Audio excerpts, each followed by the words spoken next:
প্রধানমন্ত্রীর অ্যানাউন্সমেন্টের পর घर में कोई भी फंक्शन हो, कोई भी कार्यक्रम हो, हम सोने के गहने नहीं खरीदेंगे। সোনার বিক্রিতে কি অ্যাকচুয়ালি কিছু এফেক্ট হয়েছে? হ্যাঁ, প্রথম দুদিন একটু প্যানিক বাইং ছিল, লোক মনে করছিল যে কি হবে সোনা আর কিনতে পাবো কিনা। সেজন্য যাদের কেনার একটু পরেও ইচ্ছে ছিল তারা ইমিডিয়েট কিনে নিয়েছে। তো দুদিন খুব ভালো কেনা বেচা হয়েছিল।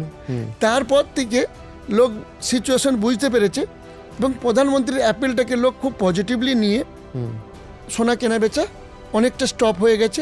আজকের দিনে যদি আমরা দেখি প্রায় 75% ব্যবসা আউট হয়ে গেছে জুলাই অ্যানাউন্সমেন্টে। একটা অ্যানাউন্সমেন্টে। এখনও তো স্রেফ 3টে অ্যানাউন্সমেন্ট করেছে আর 3টে স্টেপ নিয়েছে। একটা স্টেপ গোল্ডের ডিউটি বাড়িয়েছে, যেটা 6% ছিল সেটাকে 15% করে দেওয়া হয়েছে। আর গোল্ডের এক্সপোর্টের জন্য যে আমরা ফ্রি ডিউটিতে গোল্ড আনাতাম তাতে কিছু রেস্ট্রিকশন করা হয়েছে।